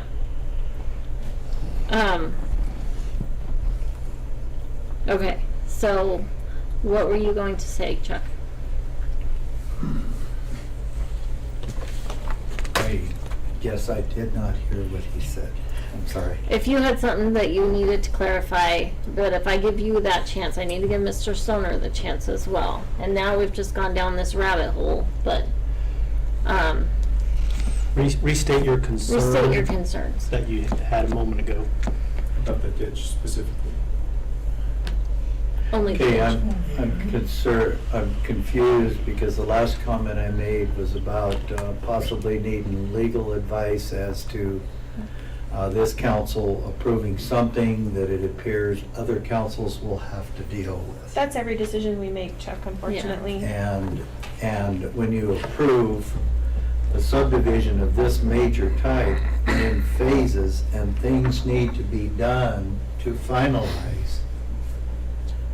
where does that go and how do the records keep in place when you have something you're approving today, tonight possibly, that says everything is done? And then it contradicts Okay. itself in the end. Okay. That's a great point. So there is a general prohibition against tying the hands of future councils.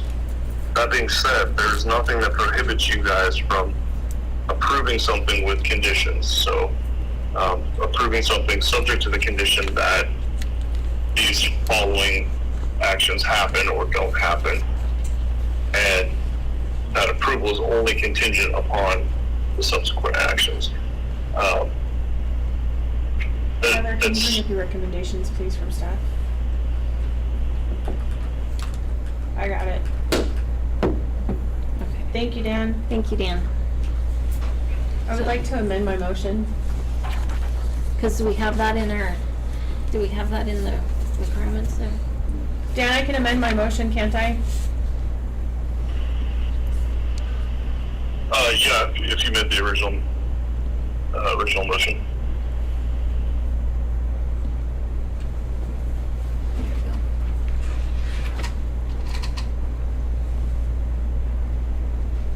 Yeah, it's in there. So it's right there.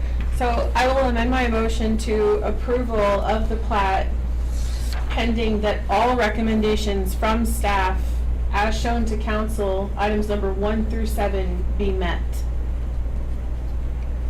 Second. Any more discussion? All right, roll call vote. Should we have? I'm just trying to catch up here. I know. Counselor So- Tyree, did you give the second on the amendment? Yes. He did. Okay.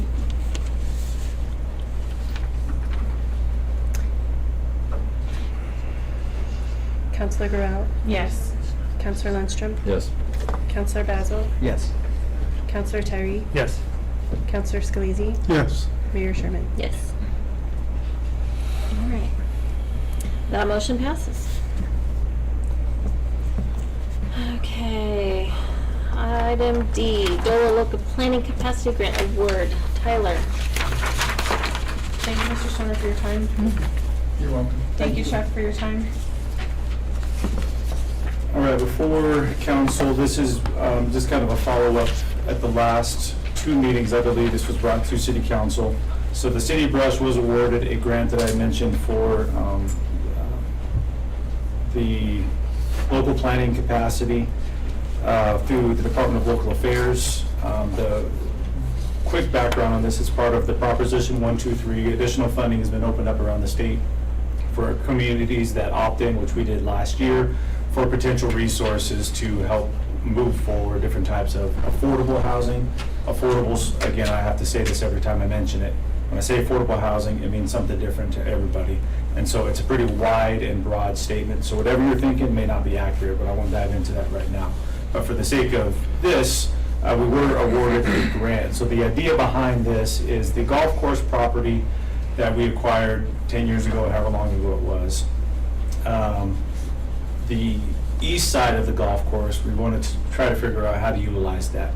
Right now, there's a stormwater pond, of course, as we know, being constructed, but the remaining space around that, we want to look for a highest and best use.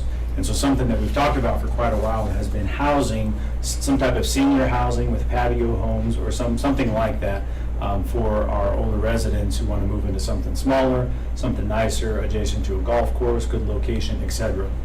So the concept is favorable from a staff standpoint, and we've got feedback from community members as well as council members through the years who generally like that idea as well.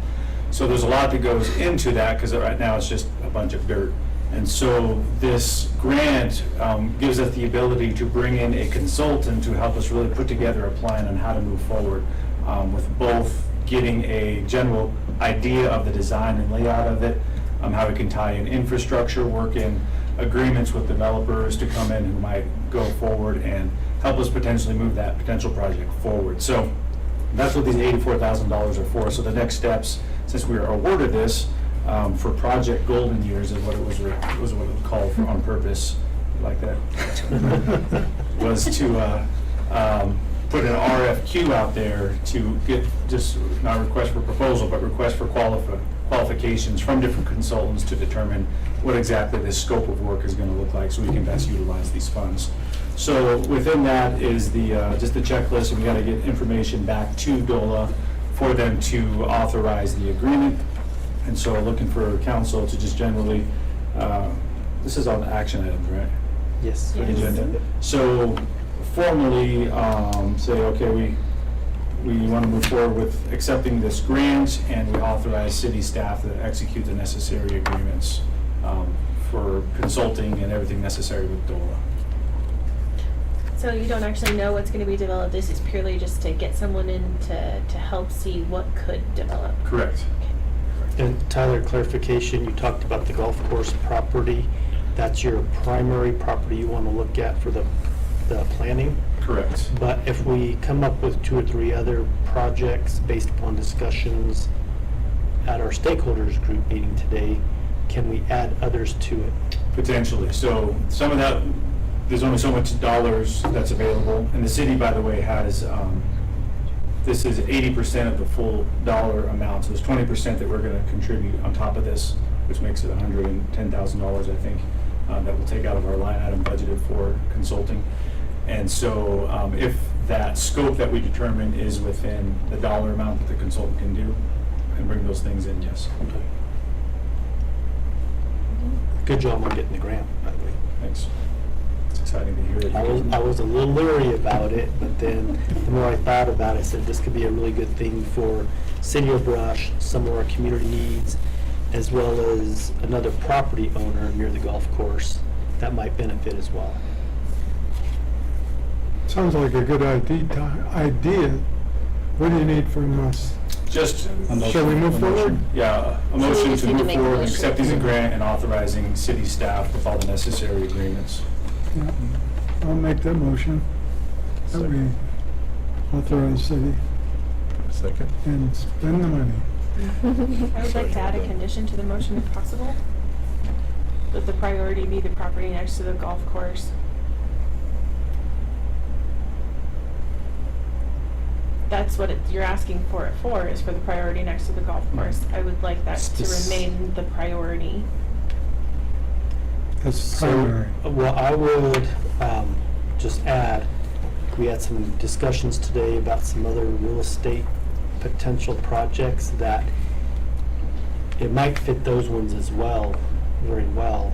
So I don't want to exclude I those. think if it right turns now out it's to be just good. I'm a not saying that- capacity building. I think it's more for just kind of seeing what our options You're are. talking about that I'm not specific saying that location. we exclude them. I'm saying that that specific location, based on limited available funds, be the priority, since that is what was presented. Someone is always gonna have an idea of somewhere else that we should But look. Dan was the one that made the original motion, so he would have to make that Right, amendment. which is why I requested an amendment. Gotcha. Well, yeah, my idea is that the 84,000 or 110,000 be used specifically for this area we were talking about. Now, if the funding for that area is less than an amount, and you want to add other things, then that would be okay in my motion. Perfect. Okay. Was there a second? Second. Discussion? I just want to make sure we still are understanding the purpose of the grant. So what is the purpose of the grant? Can you, I mean, I have it in front of me, but can you state what the purpose was? The DO, was it like the, For like our request specifically, Yeah. or DOLA's intention behind the whole thing? both? So DOLA's intention, again, is just to help facilitate where there's not capacity, people to be able to move the wheels forward on developing affordable housing within their community. So our project that we presented as part of the grant was the senior housing concept adjacent to the golf course. Okay. I'm getting a consultant in to help us develop and put some meat on them bones. Okay. I really like the name of it too. What's in? The Golden Years Project. I like it. Okay. Any other discussion? Roll call vote. Counselor Scalisi? Yes, I'm at the golden years. Counselor Tyree? Yes. Counselor Basil? Yes. Counselor Lundstrom? Yes. Counselor Guerrero? Yes. Mayor Sherman? Yes. All right, that motion passes. All right, Tyler, you're up on this next one, the MCC case enterprise zone. So this is just a general support letter. We don't always bring support letters to council, but when possible, when relevant, I think it's generally good to do that. Because sometimes they need quick turnarounds, so we just ask the mayor to do it. If Monty's okay with it, she signs it, and we make council aware. But since it hasn't been actually done yet, we figured we'd make a formal request on behalf of MCC Case. And so if you're not familiar with MCC Case, they're an arm of MCC. They support a lot of different types of art within the community. The enrichment that comes along with art, and they have different presentations throughout the year, guest speakers that come in, they have art exhibits. They've done some stuff in partnership each year, twice a year actually, with Brush downtown businesses. If you've been on the art walk, where businesses will allow local artists to come in and display their art, and the local businesses and our office is partaking of it each time as well, put out snacks or something like that for people just to come around and look at what art is available and enjoy that and so on. So they are requesting support letters for their application to make MCC Case an enterprise zone product through Office of Economic Development and International Trade. Essentially, it gives people the opportunity within enterprise zones around the state to attract investment for tax credit purposes that go to specific projects. And so this would be a project. If you ever do your taxes by yourself, like for me on TurboTax, the very last one, or toward the end, it asks about, have you donated to any enterprise zone in your area, so you can get a tax credit for that. So, and there's other enterprise zone projects that we've had through the years. The chamber is actually working on developing one as well, but the case is asking for the city of Brush's support, Very good. which I recommend. I move that we approve writing a support letter for MCC Case Enterprise Zone. Okay. Any discussion? Roll call vote. Counselor Tyree? Yes. Counselor Lundstrom? Yes. Counselor Basil? Yes. Counselor Scalise? Yes. Counselor Corral? Yes. Mayor Sherman? Yes. All right, that motion passes. We'll move on to finance. I move we approve disbursements and payroll for July 9th, 2024 through July 22nd, 2024, totaling $870,595.72. Second. Any discussion? Roll call vote. Counselor Basil? Yes. Counselor Scalise? Yes. Counselor Corral? Yes. Counselor Lundstrom? Yes. Counselor Tyree? Yes. Mayor Sherman? Yes. That motion passes. All right, we've got Chris Bostron with our 2025 budget calendar.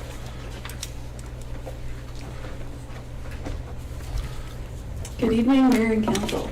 Good evening. It's my privilege to be here this evening to present to you the proposed 2025 budget calendar, which was included in your packet. Just a few dates to bring to your attention, a couple of them which are state mandated dates.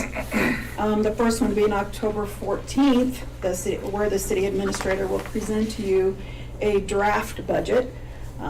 It doesn't have to be a definite budget, just at that time we want to meet that requirement of October 15th, the state mandated deadline. Also, we want to look at the December 10th deadline, which the county assessors to present the final property assessments to the city so that we can make sure we set our mills. The city assessor has done a great job of getting those two cities in November. So I think we will meet that December 10th deadline with no problem. The other dates that I want you to take a look at is September 23rd will be our first public work session. And then we will have our final public work session on October 28th. Also, your budget retreat, we've got two dates set. First of all, we're looking at November 13th, which would be a Wednesday evening. We would meet here. I think traditionally we would be having dinner and spend several hours together. So if the 13th does not work for you, then we'd be looking at Saturday, the 16th. Okay. Of course, the goal is for all to be here, or at least to have a quorum on December 9th, so that we can finalize and adopt the budget. Other than that, we'd be looking at, of course, the budget going into effect January 1st, 2025. So the goal there again to get it done by December 9th so that we all can rest and enjoy the holidays with things in place. So I look forward to this. This is my first budget cycle with you all. So I'm excited. I do really enjoy this process, And so I look forward to spending that time with you. So, do you have any questions? No. Okay. Well, thank you, Chris. Thank you. All right, so I would look for a motion to approve that budget calendar for 2025. I make a motion to approve the 2025 budget calendar. Second. Any discussion? Roll call vote. Counselor Guerrero, Yes. Counselor Scalise, Yes. Counselor Basil, Yes. Counselor Tyree, Yes. Counselor Lundstrom, Yes. Mayor Sherman. Yes. All right, the motion passes. Staff reports. Tyler. Said a lot already. Had nothing prepared. However, I'm pretty quick on the fly sometimes. So a couple things, just FYI. So XL Energy, we have a new area manager, Hans. I can't think of his last name, but we met him right before CML. Monty and I spoke with him at CML, and very positive and wanted to get stuff done for us. In the short amount of time that we've talked with him, he's actually been able to get some traction and some answers on some things, which has been exciting. So we're hoping to meet with him this upcoming week, and then he's asking about coming before council to give an update with XL as well, which is something that our previous area manager was about to do, but then got promoted. And so it's been a long time coming. So XL will be here hopefully in the next couple council meetings to present on what's happening with them. You can ask all the questions that your heart desires. Counselor Tyree, I know that you had requested community feedback, and so by the end of the month, my intention, I'm saying that public now, hopefully so I can get it done, but by the end of the month, have a survey out to the community, just an electronic survey on SurveyMonkey for folks to go through to give feedback on just the general direction of where we ought to be going. It's not going to be so broad that there's too many things to work with. We'll shape it somewhat and set the table a little bit to give council a little more feedback and guidance as we head into the budget season. No specifics that I can announce just yet, but there's still a lot of positive discussions going on and great momentum happening with the Armbar subdivision north of Loves there across the interstate. Hopefully more soon, but we've got a site plan approved for the Maverick gas station. They haven't closed on the property yet, so that one isn't firmly done yet, but the site plan is approved.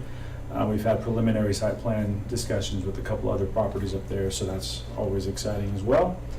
And then at our stakeholder meeting today, we haven't met for the last 2 months, so it's good to come back together again for the group that was there. The chamber spoke a lot about the funds that they have acquired and some of the projects that they're working to do with the downtown businesses and just the downtown in general through the Department of Local Affairs and the Main Street program. The new school superintendent, Marcia Cody, was there as well, so it was great hearing her thoughts and answering her questions about a lot of different things. She has a lot of enthusiasm in her role and wanting to partner with the city. Monty might mention more about that as well, but we're busy as always, so that's all I got. Thank you, Tyler. Chris Bostron, do you want to do a finance report? Do you have anything else for us? Good evening again. Just one big thing is that we are finalizing the 2023 audit. So that should be completed here the goal is to complete it and get it delivered by July 31st. So hopefully we'll be bringing that document to you shortly. Nice. How's the job going so far? I'm really thoroughly enjoying it. Cool. I am. And staff has been phenomenal. So That's good. It's great to have someone who's been here for a while Mm-hmm. and has I've told people, left a lot of really good cookie crumbs, breadcrumbs to follow. So, I can never fill Joanne's shoes, but it's great that she's passing on the baton and she's, got me ready. Cool. So, yeah, I feel good. Thank you. Good. for asking. Your excitement is palpable, so. Pardon me? Your excitement is palpable, Oh. so we appreciate that. Yeah, I thank you. appreciate that. I'm a very passionate person, and I enjoy governmental finance and governmental accounting. So I hope to really serve you all in the community as well as I can. Awesome. I stopped by this morning and she was smiling despite literally being surrounded by papers. So it was good. It was good. Thank you. Thank you, Chris. Lorraine Beckard. I have nothing to report this evening. Right. Dan Krob. Thank you, Mayor. Just briefly, I wasn't able to get the resolution increasing the fingerprint cost to you guys, to Loranda, on time, so I will get that to you guys next one. Happy to answer your questions you might have. I guess, Dan, I have a question about the comment that was made about not holding future councils to anything. And I remember we've discussed this. I don't know if all members of council have been made aware of this. Is this just something that we could just kind of, I don't know, you send an email on and say this is what that was? Yeah, I mean, just in general, there's a prohibition to say, for instance, obviously none of you guys would do this, but to say, well, no future council can ever give Monty or could never fire Dan. Like, you can't find, you know? About me or him? Well, you're not going anywhere. I'm on the top. You're not going out, Well, but the city council should have the authority to make their own decisions, and you don't want to bind the hands of future council. That being said, there are times when if you pass something with conditions, it might roll over to the next council.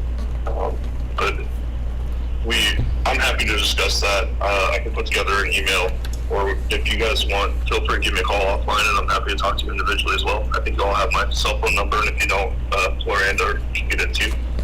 Thank you, Dan. I just felt like since it was a point that was brought to our attention, that we should make sure that we fully understand it. There's no way not to include them. None of us will be here when this is done. We'll all pass our term. Maybe Basil. Yeah, you know what I mean, but none of us will be here, so I mean, it's. Yeah. It's truly, every decision we make is going to be passed along. Yeah, so I mean, it's kind of a weird. Well, and everything we're working with now has come from council's. Right. So, like, you know, we're just kicking it off. So maybe Tyler will be here still. I don't know. Yeah, brother the joint. Thank you, Dan. Thank you. Okay, Monty. Okay, a few items. Tyler's correct. The superintendent and I, we have had some discussions, and our first coffee meeting was just the other day, and great meeting, and a lot of joint projects that we talked about working on together. One of the things that we did to help that discussion along is staff put together probably about 24 different projects that we could work on together potentially. And the scope of that, or the purpose of that, is for us to get some ideas on the books of what we could work on together, but also then give the school district time to look at that document, what they can add to it, because that was just only city staff looking at those projects. And we also coded those green, yellow, red, just to see which ones are very easy ones for us to knock out together and work on together. And then so that's been passed on to the school district for adding to it. And then what we're hoping to do is the superintendent and city administrator level work together, find which ones we're going to do. We'll bring them back, let the council know what we're planning on doing. And they range from the middle school grounds to walking tracks to meeting space for active older adults, just a large variety. And we're hoping just to work it at the lowest level possible, start rebuilding some of our working relationships and try and get them to the way they used to be in the past. So very positive. And then also the other thing that we're working on is just understanding kind of the communication chain that we should be using together, you know, school district to the city, city to the school district. Ensure we're always going through the proper channels, and then also we're going to be scheduling pretty quickly with different department heads time with the new superintendent just to do meet and greets. And then after that, I hope the council members, mayor, reach out to some of the school board members and just have some discussions. But our hope is let city staff work on that a little bit, and then we'll take greater steps in the near future. So that was very positive, and we're going to be meeting monthly for coffee. Del Coric asked me to pass along that temporarily the Cambridge Street project has slowed down. They're just waiting for some precast pipe to come in that they need to continue the next steps. But he says 5 August is when that extra material should be in, so they can keep moving that along. Also, Charter, the Charter Spectrum, the internet and cable company, their franchise agreement is slowly getting near to the end. So we have to talk about franchise agreements and updating that in the near future. We might have, Tyler and I, a meeting on Wednesday. We're trying to work out the details, see if we can meet with them for the initial discussion. And we'll keep the council apprised of that. The other thing, must be something in the air, but I've had 4 council members contact me in the last 2 weeks in regards to code enforcement. Some asking us to look at certain situations, others asking about, are we going too far? So, meeting today with the police department, we agreed that we probably need to educate council a little bit about community policing. And so when Chief Lechsteiner gets back from his vacation, we're going to ask him to put together a presentation to the city council. What is community policing? And then focus on a number of different code enforcement areas that we want to educate the city council on and also the public. And so if you have any questions about certain type of code enforcement activities, anything in general about community policing, let us know ahead of the time. Just send an email to Loranda or I, and we'll get with Chief Lechsteiner and make sure we talk about those things. Because some of them are codes I don't hear about for years and years. The one today I hadn't, maybe, I can't remember in the last 20 years that we ever talked about that one item. And so, and also, so I wasn't really aware of it, what the exact code was. But if you have any questions, let us know. And we agreed also, let's do an education push for the community just so we understand some of these codes, and maybe it'll help alleviate things ahead of time so our code enforcement doesn't have to work as hard. So more to come on that. And then one thing I was going to mention is a reminder that this year we are doing a tremendous amount of work throughout the city, and so we're spending quite a bit. And so budgetarily, we want to, the plan is next year kind of ease up a little bit on spending, just so we can replenish the coffers, get our numbers back up, and then start identifying the next so many projects. And we do a 5-year capital outlay planning process. So we also have to remember, when we look at our numbers, we're projecting out 5 years based upon what projects are in the pipeline today. And then if we change that and start adding more projects to it, we either have to take other projects out of the pipeline so we can afford the ones we change. And some of our projects are multi-year projects that we're started in, and it's not easy to just stop those because the cost to start them up again is going to be a lot more expensive. So as we get closer after the community survey that Tyler's going to do, then we still need one more council retreat before we tackle the budget, and that one is to set our priorities, and then the budget process will start. So just a reminder, we've always been conservative on spending, just so we always have that extra money during an emergency or rainy day, and we never want to get in that position where we don't have enough money. So just got to be careful about that. That's all I have. Very good. All right, Mayor and council reports. Councilors have anything to share? I would just like to remind everyone that the chamber is putting on the community barbecue this Thursday. So that's from 5:30 to 8 at the library park. And although there are activities happening every single day, fair really kicks off by the end of the week. So come support our youth, check out all their animals, all their projects they've worked really, really hard on. And then lastly, I would just like to thank staff for their responsiveness. When I make a request, when I ask for information, I get a very quick response, and I really appreciate that, so I'm not left sitting there and wondering. So thank you, staff, for that. Second that. Tyler, you mentioned in the public hearing about the green strip that we're really not adhering to. Is that something we should look at, or is that just something that we don't need? I mean, it's in the code, so.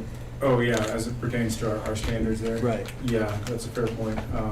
I'm not sure how long ago, or you just look at, I guess, the time frame, probably back in the 70s or something, so we started moving away from that. Gotcha, okay.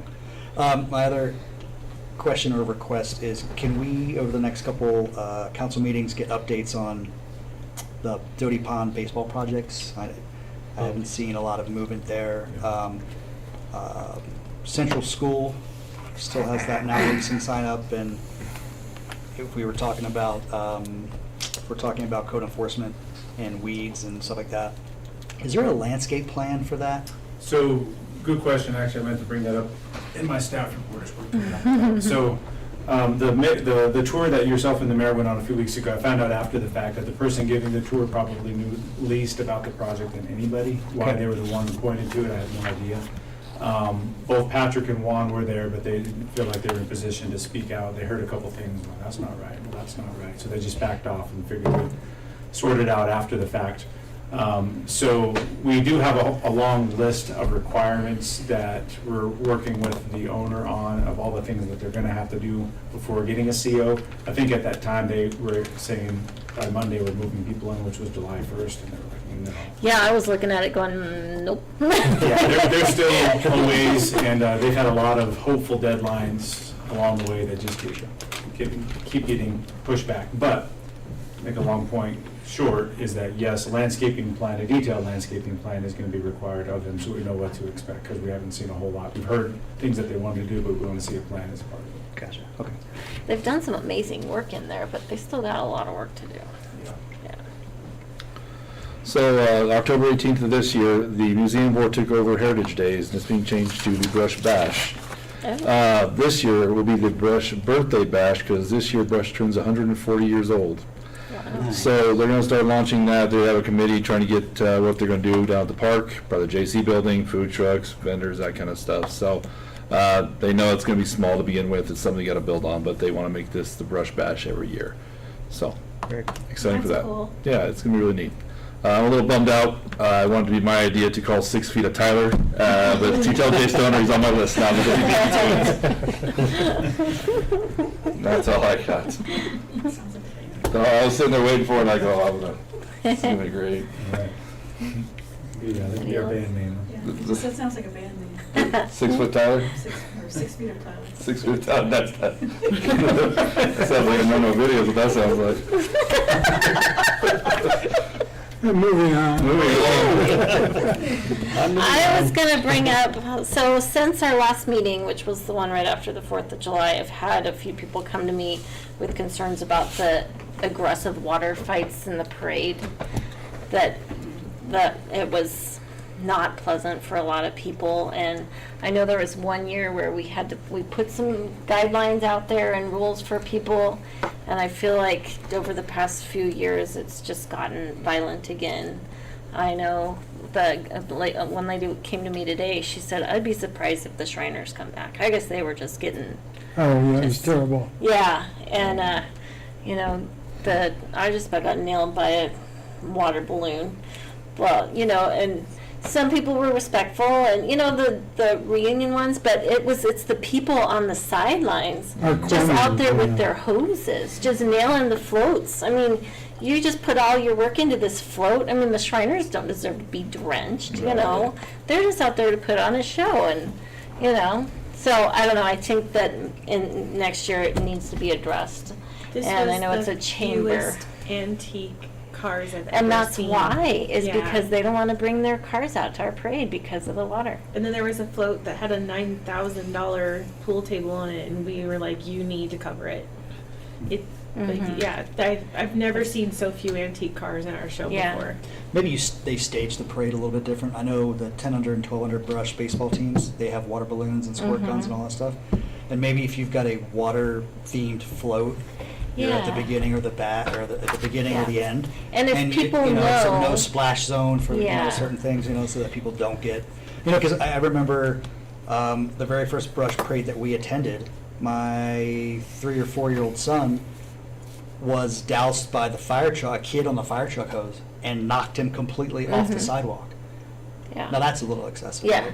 I mean, so there are, I know, I understand those issues, but if we Yeah. could maybe stage it differently? Yeah. Maybe That it's might worth a help. discussion with the chamber Yeah. to figure Yeah. out how we can all Yeah, there make it needs better. to be some rules established, and if a float goes by you that has no water or anything, they're Yeah. just minding their own business, waving to the crowds, you got no business spraying those people or nailing them with water I balloons. think it's also a responsibility for all the fire departments that are in the parade not to initiate Mm-hmm. or even respond back to water balloons, because that starts it off. Well, and this year they were kind of towards the front of the parade, which was weird, because they were like, I was a buffer between the horses and the fire trucks. I'm like, Gilbert's like leaning way back, and like, we better give them some space, because those poor horses were like freaking out, and the fire trucks are right behind me.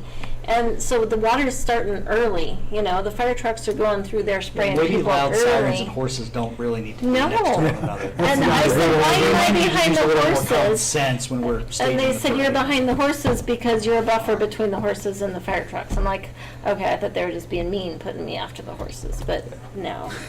That was to protect the horses. But anyway, yeah, I think We'll have a meeting with the it chief definitely and needs the to chamber and talk be about that. changed up a I little think bit. it's a good idea David had to have like a water, now here's the water part of it. Yeah. Because, I mean, I may or may have been part of the attack on the mayor. Might have led it by screaming, everybody, there's the mayor pledge. Well, some of them you expect, but the guy that's, you know, chucking 90-mile-an-hour fast pitch water balloons, who's way too old and drunk to be out there chucking water balloons at people, you know. Again, I just said I led the attack. You were pretty quick, Dana. I gotta lie, you were pretty quick. You were better see fast. Yeah, somebody died behind You me. did, yes, you did. But yeah, I mean, it's a lot of fun, but I do think Yeah. that it was pretty aggressive this year. I feel like every year it's something, because like, what was it, 2 years ago, or maybe it was last year, we had a firefighter injured by a balloon? I think it was last year. Oh, I remember Weren't you they talking freezing about it. balloons? Wasn't that a Yeah, problem they for a were while? freezing balloons, they almost broke the windows out of a couple That's of the not, trucks. Yeah. there's no call for that. So, I mean, there seems to be a different concern. It's not the same concern, it's a different concern Yeah. every year, so I think it But it all definitely- boils down to water balloons and respect. Right. Maybe water balloons just need to be nixed. Good luck enforcing that. Okay, so if does anybody have anything else? So I would look for a motion to adjourn, and we'll move into our work session. Second. All in favor, say aye. Aye. Okay. You guys want me to start off? Okay, she's got Lost, to, I think, she's got to turn off do her you need a stuff. break, Larry? I just need a water. Anybody else? I got one. Thank you.